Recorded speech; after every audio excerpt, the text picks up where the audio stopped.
امریکہ کی ایریا 51 پر ایلین کے بارے میں پراسرار معلومات سے آپ کو آگاہ کریں گے۔ دوستو، جیسا کہ شیطانی اور دجالی قوتوں نے جہاں اور بہت سے واقعات اور نظریات کو لوگوں کے دماغ میں بڑھا رکھا ہے، انہی باتوں میں سے ایک ایریا 51 بھی ہے۔ جو لوگ خلائی مخلوق پر یقین رکھتے ہیں، ان میں سے کوئی بھی ایسا شخص نہیں جس نے اس بارے میں نہ سن رکھا ہو یا اس میں دلچسپی نہ رکھتا ہو۔ یہ ایک ایسا امریکی خفیہ علاقہ ہے جہاں نہ صرف عام انسان کو دیکھتے ہی گولی مار دینے کا حکم ہے، بلکہ امریکی حکومت کو بھی اس معاملے میں مکمل معلومات حاصل کرنے کی اجازت نہیں۔ دوستو، امریکہ کی ریاست نیواڈا کے رہنے والوں نے یہاں سینکڑوں پراسرار اور غیر معمولی سرگرمیاں محسوس کی ہیں۔ اس لیے نیواڈا کے سیرابی علاقے میں واقع ایریا 51 عرصہ دراز سے دنیا کے لیے پہلی بنا ہوا ہے، اور امریکن دستاویز کے مطابق ایریا 51 امریکی فضائیہ کا ایڈورڈ ایئر فورس بیس بھی ہے۔ لیکن 1947 میں روزویل میکسیکو میں اڑن تشتری گرنے کا ایک عجیب و غریب واقعہ رونما ہوا، جس کو سینکڑوں لوگوں نے دیکھا، جس کو پہلے تو امریکی حکومت اور ملٹری نے خلائی مخلوق کی اڑن تشتری کے ساتھ جوڑا، اور پھر دوسرے ہی دن اس خبر کو یہ کہہ کر غلط قرار دے دیا کہ یہ ایک موسمی غبارہ تھا۔ لیکن کافی لوگوں کا یہ کہنا تھا کہ یہ اس بات کے گواہ ہیں کہ تباہ شدہ اڑن تشتری اور خلائی مخلوق کی لاشوں کو ایریا 51 لے جا کر ان پر تحقیق کی جا رہی ہے۔ لیکن دوستو، یہ بات کتنی سچ ہے،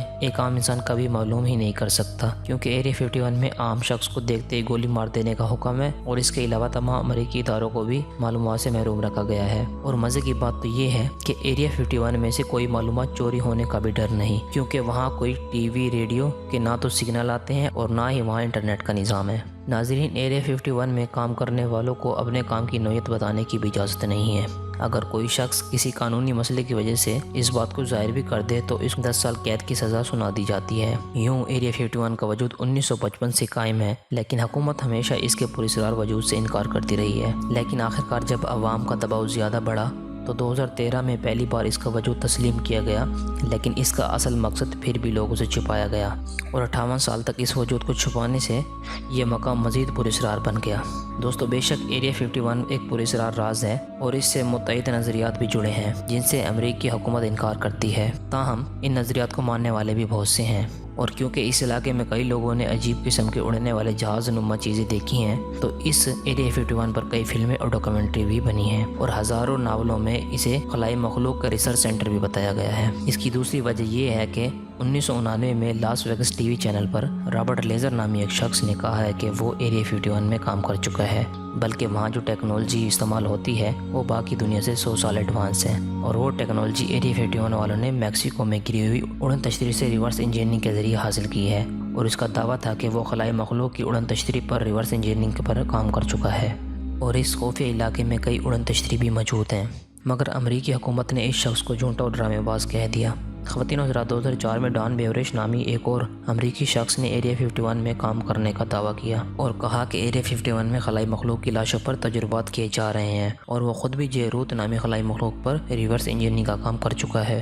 اور کچھ لوگوں نے ایریا 51 کو خلائی مخلوق اور ہماری دنیا سے رابطہ کرنے کا اسٹیشن بھی کہا ہے۔ اس کے علاوہ ایریا 51 پر یہ الزام بھی عائد ہے کہ اس مقام پر ایسے کیمیائی بم تیار کیے جا رہے ہیں جو مستقبل میں دنیا کے انسانوں کے لیے انتہائی خطرناک ثابت ہوں گے۔ دوستو، ترلی جو جارج واشنگٹن کا ایک وکیل تھا، اس نے ایریا 51 کے خلاف درجنوں مقدمات دائر کیے، مگر کسی بھی کیس میں کامیاب نہ ہوا۔ وہ اب تک 25 سے زیادہ افراد کو قانون کی مدد سے سامنے لے کر آیا ہے، جن کے مطابق ان کا کوئی رشتہ دار ایریا 51 میں کام کرتے ہوئے ایک پراسرار بیماری سے جاں بحق ہوا ہے۔ ان کیس میں سے 2 کیس عالمی سطح پر بھی مشہور ہوئے ہیں، جس میں ایک کیس ایک خاتون اسٹیلا کا تھا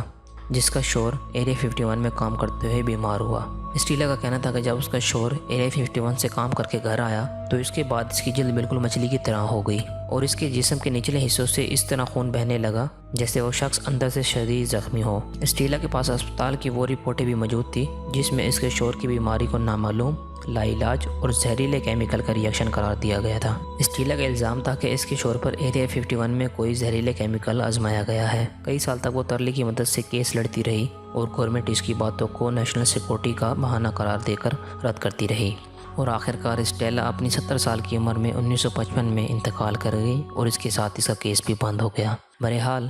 اس واقعات میں کتنی سچائی ہے خدا جانے۔ اللہ ہمیں شیطان اور دجال اور ان کے پجاریوں سے بچا کر اپنے حفظ و بان میں رکھے اور ہمارا خاتمہ ایمان پر کرے۔ ویڈیو پسند آنے کی صورت میں اس کو لائک کریں تاکہ ہماری حوصلہ افزائی ہو اور ہم مزید ایسی معلوماتی ویڈیو آپ کے لیے لا سکیں۔ شکریہ۔